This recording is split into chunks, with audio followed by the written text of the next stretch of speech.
Hello friends, welcome to our YouTube channel One Stop Mathematics.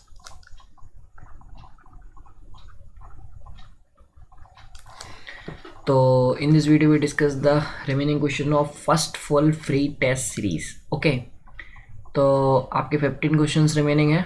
इससे पहले यदि तक आपने अभी तक मेरी दो वीडियोस नहीं देखी हैं जिसमें मैंने 35 क्वेश्चन जो है वो सॉल्व कराया है। बेसिकली हमारे जो हम लोग हैं वो फ्री टेस्ट सीरीज़ कंडक्ट करा रहे हैं, तो यदि आप इंटरेस्टेड हैं तो आप ज्वाइन कर सकते हैं। होपफुली ये वीडियो जब आप देख रहे हो तो मे बी सेकेंड टेस्ट भी हो गया हो, बट मैंने फर्स्ट टेस्ट को डिस्क्रिप्शन में एक लिंक है उसमें दे दिया है, तो आप PDF डाउनलोड करके उसको पहले खुद लगाएं, उसके बाद ही बहुत सॉल्यूशन वीडियो देखें। मैं 2 सॉल्यूशन वीडियो प्रोवाइड करा चुका हूँ, this is the third solution video, ठीक है। और इसके बाद ये पूरा कंप्लीट हो जाएगा 15 क्वेश्चंस का सॉल्यूशन। उसके बाद यदि कोशिश करूँगा मैंने क्वेश्चन सब कॉपी पे लगाए हैं तो मे बी मैं PDF बना के इसको डाल लूँ, ठीक है। तो आप लोग याद दिला देना यदि याद नहीं रहे तो। चलिए, तो आपको 36 नंबर क्वेश्चन से स्टार्ट करते हैं, फटाफट ख़त्म करते हैं। चलिए, तो आपको कहा जा रहा है if C1 + C2 log x upon x is a general solution of the differential equation. आपको एक डिफरेंशियल इक्वेशन दे रखी है x² plus k x y dash plus by is equal to 0। ये आपको डिफरेंशियल इक्वेशन दे रखी है और ये कॉची एलर है, ये साफ दिख रही है, ठीक है। अब ध्यान, आप जानते हो कि कॉची एलर में आप करते क्या हो, x बराबर e⁻z मानते हो। मैं यहाँ से log x को क्या z लिख सकता हूँ।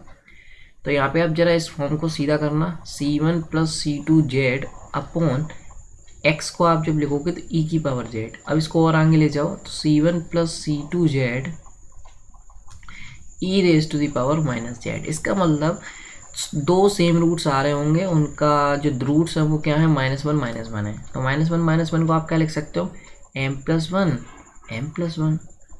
समझ में आ गया। यहाँ से आप क्या लिख सकते हो, d+1 का whole square is equal to equal to 0। यहाँ से आप क्या लिख सकते हो, d² + 1 + 2d is equal to 0।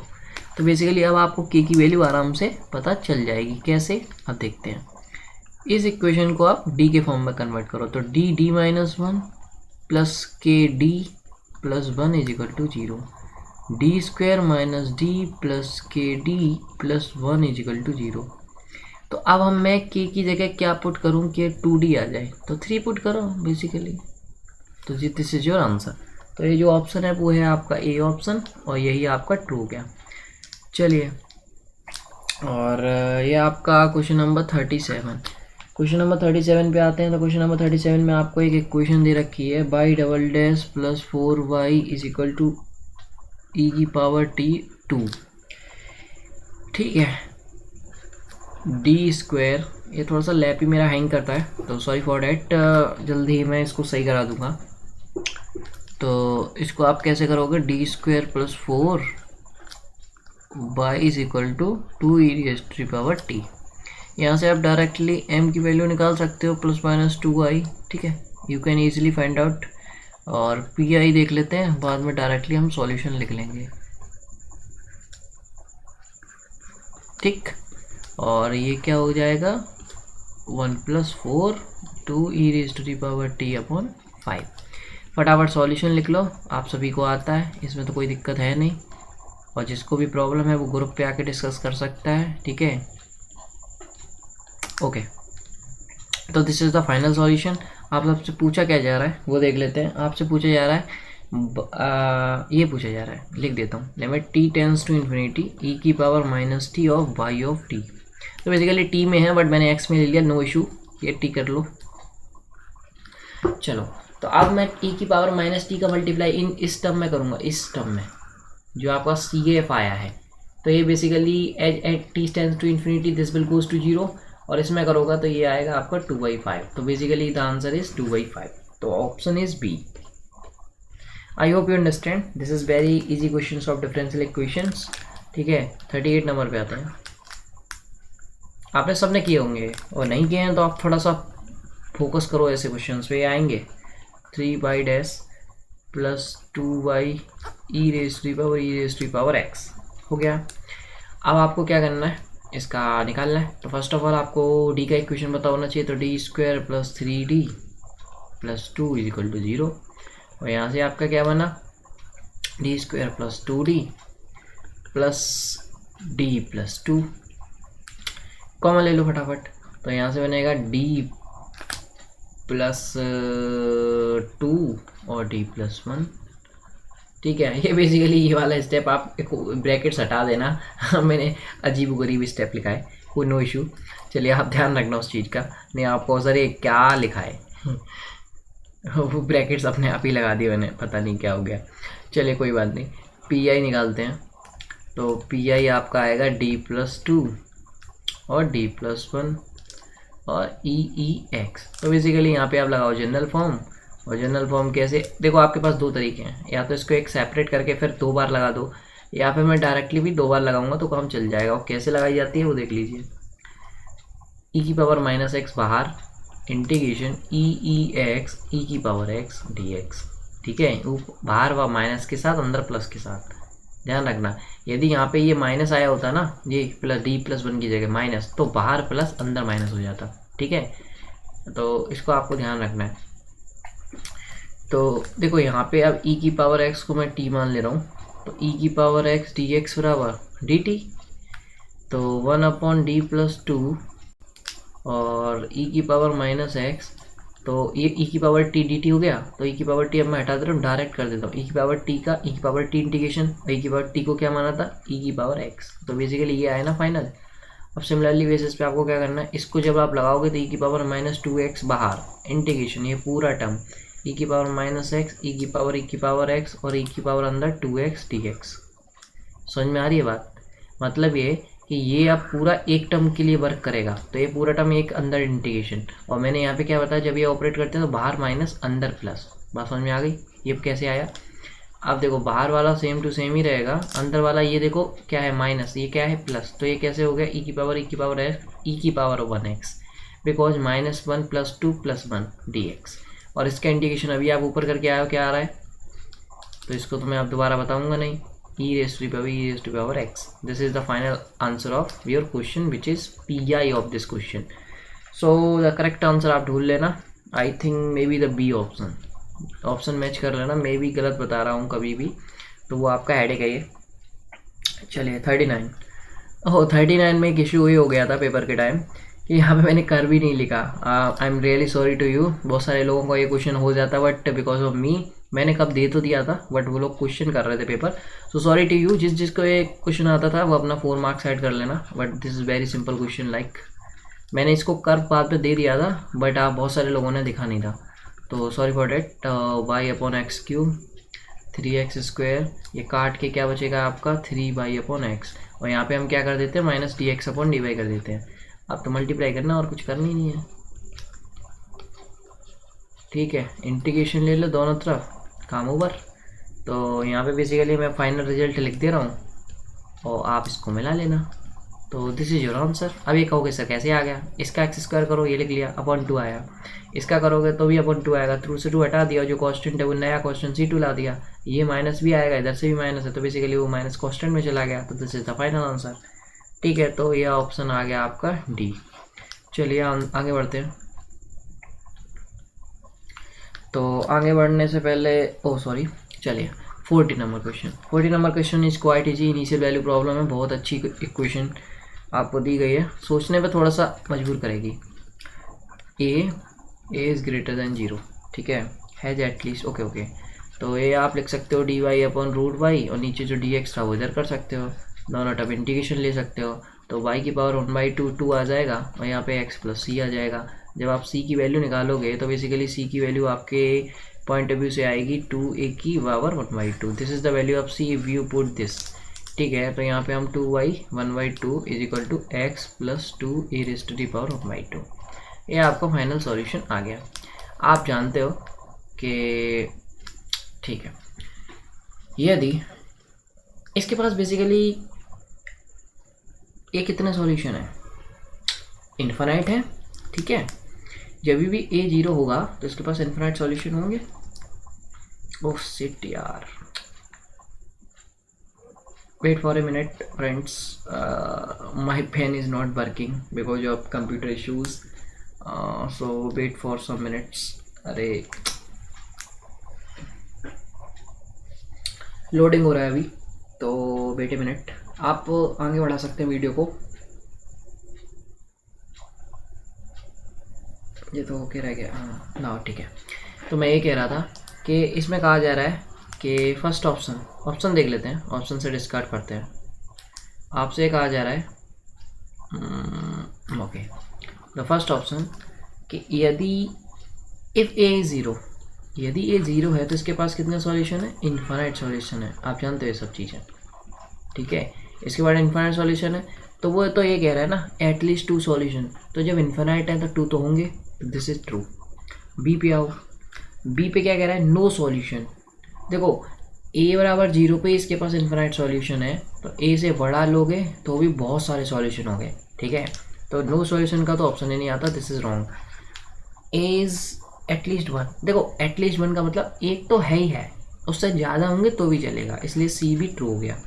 D की बात करते हैं, यूनिक सॉल्यूशन। यूनिक की गारंटी नहीं है, गारंटी सॉल्यूशन की तो है, यूनिक होगा ये नहीं, क्योंकि इन्फिनाइट सॉल्यूशन है उसके पास 0 पे, ठीक है। तो यूनिक की बात नहीं करेंगे, सॉल्यूशन है ये बात सही है, पर यूनिक है ये नहीं कह सकते, तो दिस इज ऑल्सो रॉन्ग। तो इस क्वेश्चन के 2 आंसर ट्रूथ है, वो A and C. So may be आपको ये क्वेश्चन समझ में आया, बिल्कुल सिंपल क्वेश्चन है। बेटा इनिशियल वैल्यू प्रॉब्लम हम जब स्टार्ट करते हैं ना ऑर्डिनरी डिफरेंशियल इक्वेशन पढ़ना, तभी ये सब पढ़ाया जाता है। तो आई थिंक आपको पता होगा कब नो सॉल्यूशन होता है, कब इन्फिनाइट सॉल्यूशन होता है, कब यूनिक सॉल्यूशन होता है, क्या कंडीशंस होती हैं, तो ये सब आप, मैं एक्सपेक्ट करके चलता हूँ ये सब पता होगा, ठीक है। और नहीं पता है तो मैंने 28-29 वीडियोस डिफरेंशियल इक्वेशन की फ्री पूरा लेक्चर्स डाल रखा है, ओडी का और एनपीडी का, ठीक है। आप जाके वहाँ पे फुल देख सकते हो, सारी कुछ फ्री है, ठीक है। आप जाके देखिए, वहाँ एंजॉय करिए। चलिए 41 पे आते हैं। 41 नंबर पे आपको कहा जा रहा है कि आर जो है हैज़ ए मैक्सिमल आइडियल, मतलब आर कोई रिंग है जिसके पास मैक्सिमल आइडियल है, ठीक है। अब कंडीशन ये है if R is finite, R के पास मैक्सिमल आइडियल होगा यदि वो फाइनाइट होगा तभी होगा क्या, नहीं सॉरी, आर इज़ इन्फिनाइट, तो ऐसा तो नहीं है। आर के पास मैक्सिमल आइडियल है, इसका मतलब late us take Z5, Z5 के पास भी मैक्सिमल आइडियल है, let us take Z4, Z6, सबके पास होगा, ठीक है ना। तो ऐसा नहीं है कि वो इन्फिनाइट ही हो। सिमिलरली बेसिस पे अब वो कह रहा है आर इज़ फाइनाइट, तो ऐसा भी नहीं है कि वो फाइनाइट हो, like some take R plus, this is an abelian group, ठीक है। तो उसके पास हमेशा आइडियल होंगे, ओके। तो ये इन्फिनाइट है, तो ऐसा नहीं है, ज़रूरी नहीं है वो फाइनाइट हो। सी पे आते हैं, सी पे आने से पहले डी पे आते हैं। Only if R is finite, this is also wrong by same assumption, same as जो डिस्कार्ड ऑप्शन हमने लिया है बी के लिए, वही आप डी के लिए ले लो। तो ओनली इफ लगाए, ओनली इफ तो नहीं है, दोनों के लिए हो सकता है, तो this is not a correct statement, then this is also false. तो only remaining statement is C which is correct. अब ये कैसे हुआ वो देख लेते हैं। वो ये कह रहा है आर इज फाइनाइट, तो ये अब बहुत ज़्यादा इशू कर रहा है फिर, ओ सिट। तो ये कह रहा है आर इज फाइनाइट,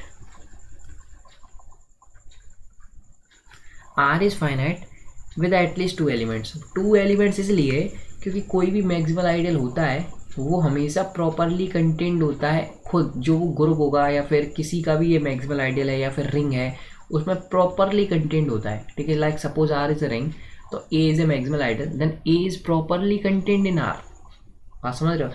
तो यदि उसमें एक एलिमेंट होगा तो होगा ही नहीं, तो एटलीस्ट 2 एलिमेंट्स तो होना ही पड़ेंगे by this definition. That's why यदि वो फाइनाइट हुआ तो उसमें मान लो यदि कोई रिंग है उसके पास मैक्सिमल आइडियल है और वो यदि वो फाइनाइट है, ठीक है, यदि वो फाइनाइट है तो उसके पास एटलीस्ट 2 एलिमेंट्स होंगे ही होंगे, ये बात कंफर्म है। क्योंकि मैक्सिमल आइडियल जो होता है बेसिकली वो प्रॉपरली कंटेंट होता है आर पे, वो इक्वल नहीं हो सकता, बात समझ में आ गई। तो इसके बाद दिस इम्प्लाइज कि इसमें 2 एलिमेंट्स एटलीस्ट होने ही होने हैं, मोर देन 2 हो सकते हैं, ठीक है, बट एटलीस्ट 2 तो होंगे, 1 नहीं हो सकता। 1 से आप नहीं कह सकते कि उसके पास मैक्सिमल आइडियल होगा, बात समझ में आ रही है। चलिए, तो the option is C is a true option. चलिए नेक्स्ट क्वेश्चन पे आते हैं। रिंग थ्योरी के क्वेश्चन हैं ये कुछ 42। तो 42 क्वेश्चन में आपको कहा जा रहा है कि नंबर ऑफ यूनिट्स, देखो z अपॉन 11 z को हम basically this is isomorphic to z11 and z upon 12 z को this is isomorphic to z12। और आप जानते हो कोई भी साइक्लिक ग्रुप हो, फाइनाइट साइक्लिक ग्रुप, उसके नंबर ऑफ यूनिट्स कैसे निकालते हो आप? तो नंबर ऑफ यूनिट्स का एक फॉर्मूला होता है, वो होता है 5 ऑफ 11। और 5 ऑफ 11 आप जानते हो this is prime number, then this is n-1। The value of 5 of 11 is equal to n-1 which is 10। You can also find the value of 5 of 11। तो number of units for this is equal to 5 of 12, but इसका मत कर देना 11 answer, क्योंकि ये prime नहीं है, ठीक है। तो इसको करना पड़ेगा 2 2 4 3। तो 12 1 माइनस 1/2 1 माइनस 1/3 और 12 1/2 2/3 3 2 जा 6 2 जा 12 2 2 जा 4। तो the answer will be 4 and the first answer will be 10, the 10 comma 4, the answer which is C. So C option is the correct option. Next we move on to another question which is question number 43.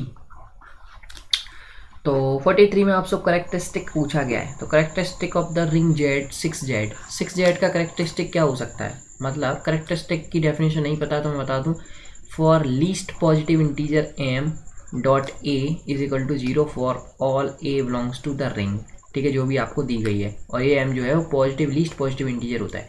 मतलब ये कि आप for all किसी भी element का r में कोई भी एलिमेंट आप लो, उसका m से मल्टीप्लाई करो, वो 0 आ जाए और वो लीस्ट हो, तो वो करेक्टरिस्टिक हो जाता है। चलिए इसका करेक्टरिस्टिक देखते हैं। कोई भी आप z का एलिमेंट लो, ठीक है, 6Z का। तो 6Z का एलिमेंट में आप मान लो a, suppose a belongs to 6Z। इसमें आप कोई भी ऐसा इंटीजर, लीस्ट पॉजिटिव इंटीजर है जिसका मल्टीप्लाई करने पे लाइक 0 आ जाए, ठीक है। 0 इंक्लूडेड होता है, ध्यान रखना। मतलब लीस्ट पॉजिटिव इंटीजर बोल रहा हूँ, वो 0 इंक्लूडेड है, ठीक है। आप m को 0 भी ले सकते हो।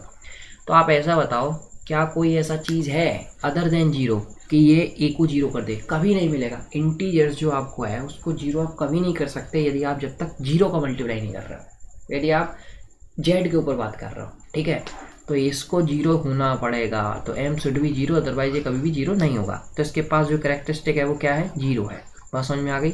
तो फर्स्ट ऑप्शन इज फॉल्स, उसमें कह रहा है 6 करेक्टरिस्टिक है, ये तो गलत हो गया। बी ऑप्शन पे आते हैं। बी ऑप्शन में कह रहा है कि the ring 6Z has a 0 divisor.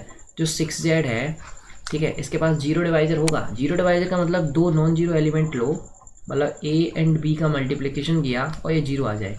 ऐसा कभी पॉसिबल है? कभी पॉसिबल नहीं है। आप रिंग के कोई भी दो नॉन जीरो एलिमेंट लो, वो नॉन जीरो ही आएंगे, कभी नहीं आएंगे। तो दिस इज फॉल्स।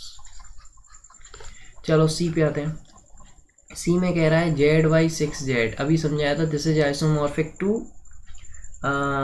Z6, ठीक है, और 6Z की बात कर रहा है। अब इससे आपसे ये पूछ रहा है कि इसका करेक्टरिस्टिक क्या होगा। तो बेसिकली ये भी हमने ऊपर निकाला कि 6Z का करेक्टरिस्टिक क्या होता है? 0 होता है। तो बेसिकली जब इसका करेक्टरिस्टिक 0 है तो इसका भी करेक्टरिस्टिक, होल रिंग का भी करेक्टरिस्टिक 0 होगा, ध्यान रखना, ठीक है। अदरवाइज आपका जो एक एलिमेंट है वो 0 ही नहीं होगा कभी। बस समझ में आ गई ना? आप पेयर में ले रहे हो तो आपको क्या चाहिए? कोई ऐसा एलिमेंट चाहिए जो इस पूरे को 0 करे। इसको कभी करेगा नहीं। 0 के अलावा कोई टर्म इस वाले पेयर को 0 नहीं कर सकता, ठीक है। इस वाले को हो जाएगा, यू नो दिस कि कैसे होगा, बट इस वाले को कभी नहीं करोगे। तो ओनली रीजन आपको क्या लेना पड़ेगा? 0 ही लेना पड़ेगा, ठीक है। तो दिस इज अ ट्रू। इसी यही कह रहा था कि 0 इसका करेक्टरिस्टिक है। चलिए डी पे बात करते हैं। डी क्यों रॉन्ग है? 6Z क्रॉस 6Z, वो ये कह रहा है क्या ये इंटीग्रल डोमेन है? इंटीग्रल डोमेन होने के लिए 0 डिवाइजर फॉलो नहीं करना चाहिए, ठीक है, बट ये करता है कि नहीं करता है? इसका एक एलिमेंट मैंने लिख लिया 6,0, सेकंड एलिमेंट आप ले सकते हैं 0,6। इन दोनों का मल्टीप्लाई करो, आपको मिलेगा 0,0। क्या ये 0 के इक्वल है? नहीं है। क्या ये 0 के इक्वल है? नहीं है। दो नॉन जीरो एलिमेंट्स का मल्टीप्लिकेशन आपको 0 दे रहा है, इसका मतलब इसके पास 0 डिवाइजर है, और 0 डिवाइजर है तो कभी ये इंटीग्रल डोमेन नहीं होगा। बात समझ में आ गई? तो this is also a false option. तो the only option which is true is C option. I think I explain you in detail, so you understand how to solve this type of questions. So we move on to another question which is 44 number question. Residue आपसे पूछा गया है of z+1 upon z² z-3। बात समझ में आ गई। Eight z=3। देखो जिसका रेजिड्यू पूछा जाता है उसका फैक्टर आप हटा दीजिए, ठीक है। तो z-3 को आप हटा दो, z-3 को जैसे ही हटाओगे तो बचा हुआ term z² z+1 upon z², इसमें z=3 पुट कर दो तो 4/9। This is your answer. तो D option is the correct option. Okay, तो बेसिकली आप कहोगे कैसे हटा दिया, तो एक फॉर्मूला होता है रेजिड्यू का, लिमिट z→3 z-3 f(z), तो इस टाइप का फॉर्मूला होता है जिससे वो कट जाता है। तो बेसिकली आप ऐसे ही लगाओ चाहे वैसे लगाओ, बात एक ही है। चलिए we move on the question number 45, ठीक है। तो आपको c dz अपॉन 9 - z² और आपसे कह रहा है z+i, तो दिस इज z। ओके, तो z+i कह रहा है और ये z=2 है, पॉजिटिव कोऑर्डिनेट है। तो यदि आप इसको बनाएंगे तो बेसिकली ये 2 रेडियस का सर्किल है, इसमें केवल ये वाला ही बिलोंग करेगा, 3 तो बाहर हो जाएगा। तो बेसिकली f(z) आपका जो काम करेगा वो ये करेगा z/9 - z², ठीक है। और तो कुछ काम करेंगे नहीं। चलिए, तो z/9 - z² हो गया। तो अब बात करते हैं, डायरेक्ट लगा तो आपको अब किसकी बात करनी है, तो 2πi f(-i) जब आप रखो तो 2πi into -i upon 9 - i²। This is very simple question. Oh shit, wait a minute friends again. Okay, तो 2πi -i और 9+1 फिर से हो गया। अबे यार कितना परेशान कर रहा है। 9+1 ये आई है बेसिकली, ठीक है। 2πi विच इज़ 1/10, 2 5 जा 10 विच इज़ 5π/5। तो this is the final answer और ये आपका है डी ऑप्शन। चलिए next question which is 46 number question. 46 number question में आपसे कहा जा रहा है e⁻z जो है इसके पास एट z →∞ पे कौन सी सिंगुलरिटी है, ठीक है। तो कैसे चेक करोगे आप, ठीक है। लास्ट वीडियो में मैंने आपको बताया था z →∞ पे इसके पास कौन सी सिंगुलरिटी है, ठीक है। This is very simple question. Removal हो नहीं सकती है बिकॉज रिमूवल में जो -डिग्री के टर्म्स है वो 1 होना चाहिए और एजेंशियल में बहुत सारे टर्म्स होने चाहिए जिसमें -डिग्री के टर्म्स हो, -z के टर्म्स हो, ठीक है, -z पावर। अब आप इसको ज़रा एक्सपेंड करो, 1 + z+z² upon factorial 2 plus z³ upon factorial 3। क्या इसमें -डिग्री टर्म है? नहीं है। तो ये कौन सा हुआ, आइसोलेटेड एजेंशियल सिंगुलरिटी, ठीक है, एट z∞ पे। बात समझ में आ गई। चलिए 47 पे आते हैं। तो 47 पे आपको एक LPP का क्वेश्चन है, देख लेते हैं। तो maximum of z = 2x1 + x2 और जो सेकंड इक्वेशन दी गई है, ओह सॉरी क्या बना दिया मैंने, 5x2 ≤ 15 एंड 6x1 + 2x2 ≤ 14, यही है ना। ओह सॉरी 24 है और नॉन नेगेटिव कंडीशन दे रखी है, ये इंपॉर्टेंट भी होता है, ठीक है, >0। चलिए तो मैं इसको ग्राफिकल मेथड से सॉल्व कर रहा हूँ जो कि बहुत ईजी होता है और वो कब यूज कर सकते हैं, जब वो फेल होता है ना, तभी आप फिर अदर मेथड पे जाना, अदरवाइज नहीं जाना, क्योंकि सबसे सरल वही है और सबसे जल्दी आपको आंसर वही देगा। और बेसिकली सारे क्वेश्चन उसी से भी करना, ठीक है। ज़्यादातर आप ऐसा मत सोचना कि अलग फॉर्मूले से अलग मेथड से करोगे तो आंसर आ जाए, आंसर अलग आएगा या फिर नहीं आंसर मिल जाता है, ठीक है। So don't worry. चलो तो इसको मैं ले लेता हूँ 3x1 + 5x2 = 15। तो इसका फटाफट x1 को आप 0 रखो, x2 का आ गया 3, पॉइंट आया आपका 0,3, x2 को 0 रखो, x1 की वैल्यू आई आपकी 5, पॉइंट आया आपका 5,0।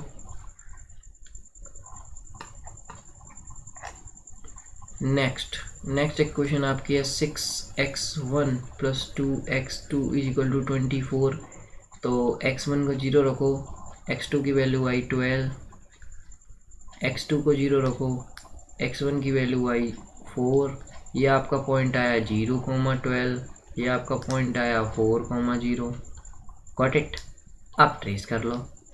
ठीक है, ट्रेस क्यों करते हैं अभी बताता हूँ। आप कहोगे सर ऐसे भी तो निकाल सकते हैं, नहीं, बिना ट्रेसिंग के तो कोई काम ही नहीं है इधर। तो 0,3 is here and 0,5,0 is here. ठीक है, तो दोबारा बना लेता हूँ क्योंकि ये गायब हो गया, इसमें यही लफड़ा बहुत ज़्यादा है। थोड़ा सा मेरा ग्राफ अच्छा नहीं बनेगा तो देख लेना। ये होगा 0,12, ये था आपका 0,3, और ये होगा कहीं 4,0, ये होगा कहीं 5,0। ठीक है, तो ये आया, ये आया, ये आया, ये आया। अब आपसे कह रहा है कि मैक्सिमम जेड, आपको जो पूछा गया है वो मैक्सिमम ऑफ जेड दिया गया है। तो मैक्सिमम ऑफ जेड के लिए आप एक लाइन सीधी ऐसे खींचो। ठीक है, बेसिकली पहले तो ग्राफ वो देखो, ड्रोन में जब आप देखने जाओगे तो ये देखो कि बेसिकली आपका एरिया मतलब जो शेडेड रीजन है वो कौन सा आ रहा है।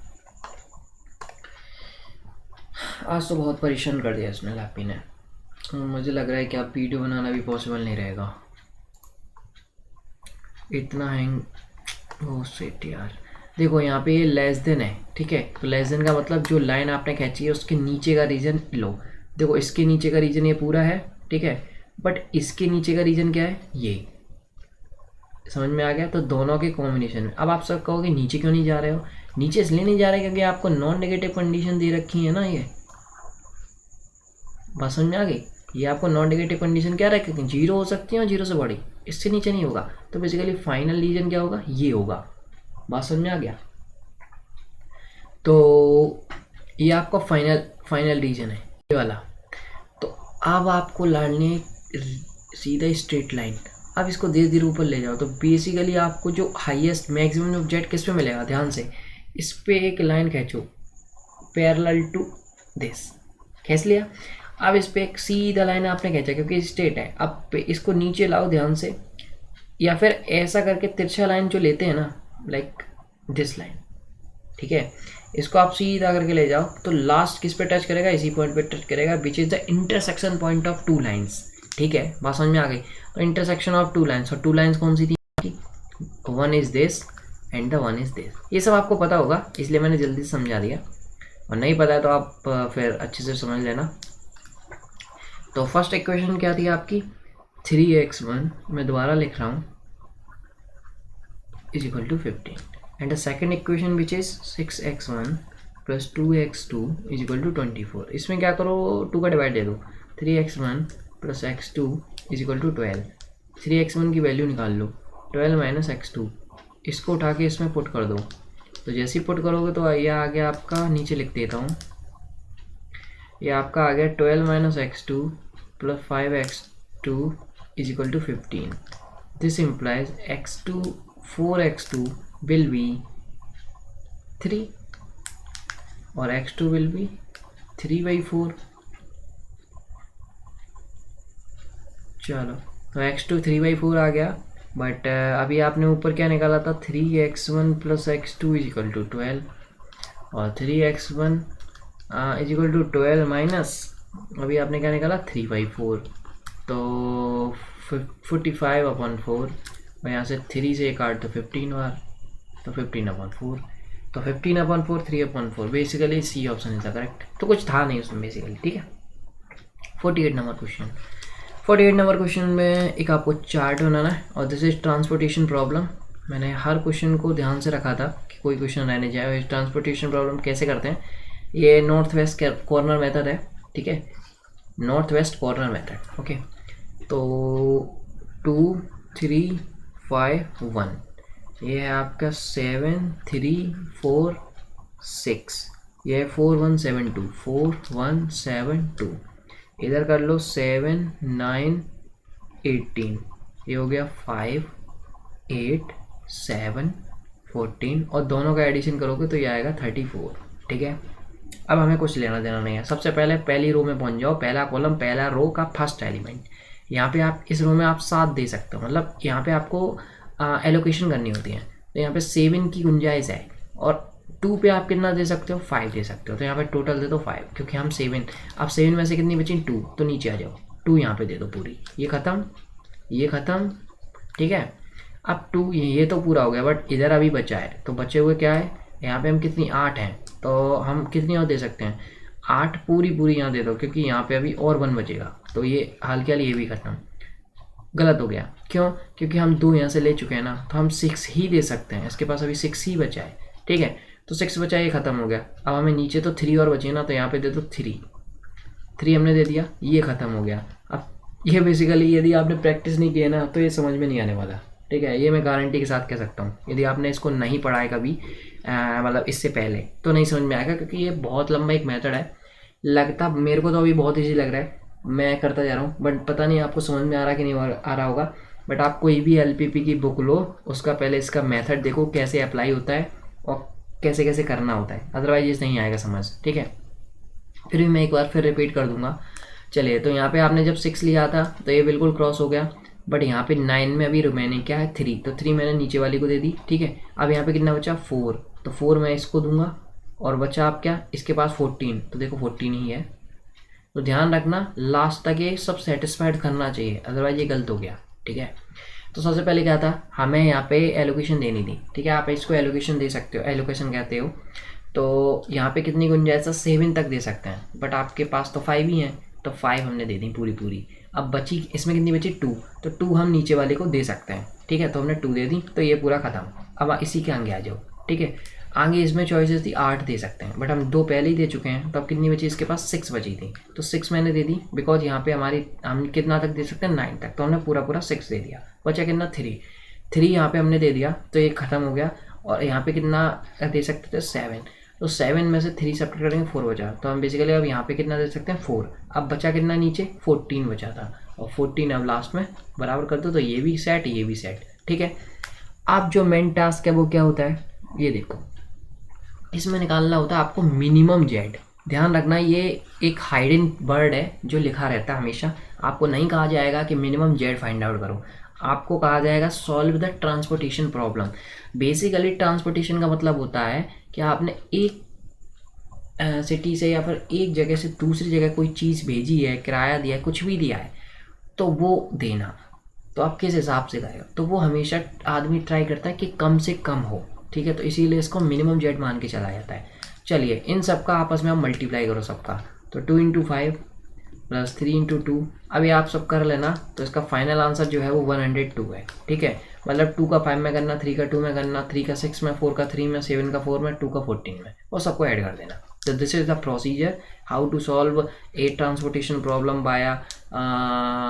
by northwest corner method. This is the name of this method, which is northwest corner method. Okay, so sorry, so we move on the another question, which is 49 number question.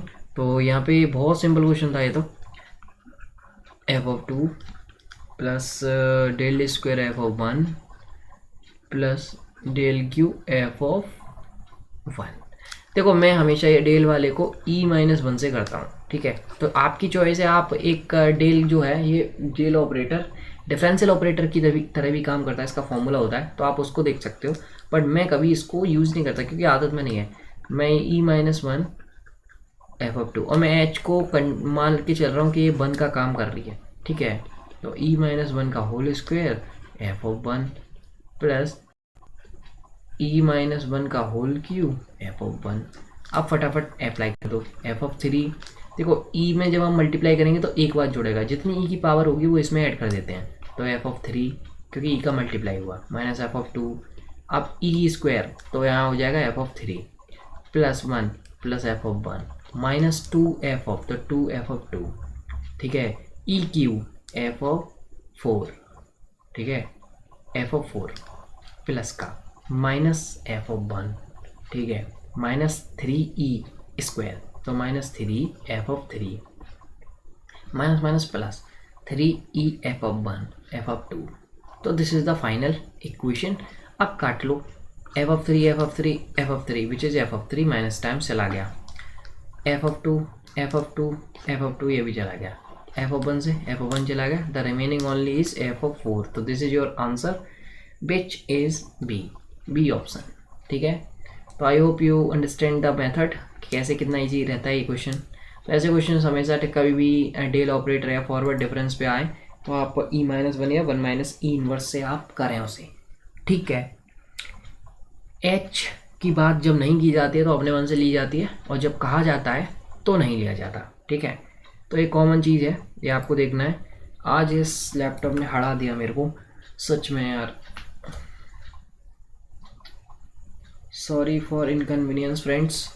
I know कि आपका थोड़ा सा time delay हुआ है इस video में, but I can't do anything, this is server issues और the technical issues in my computer. So I hope next video में ऐसा ना हो, I am trying, but okay. ये क्या ही हो रहा है अभी कुछ,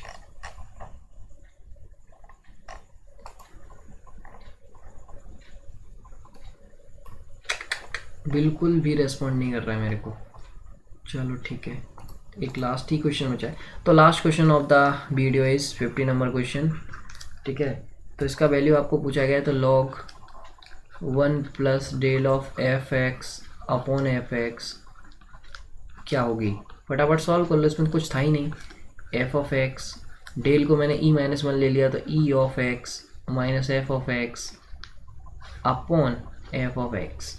मैं h को h ही लेके चलूँगा, लॉग कट गया, ये क्या आ गया, f of x plus h upon f of x. ये e of f of x को हमने एक्स प्लस एच लिख लिया, ठीक है। ओ सिट यार, ये क्या ही हो रहा है। तो वीडियो का इसने रेट पीट दिया। इतना हैंग तो कभी नहीं हुआ आज तक।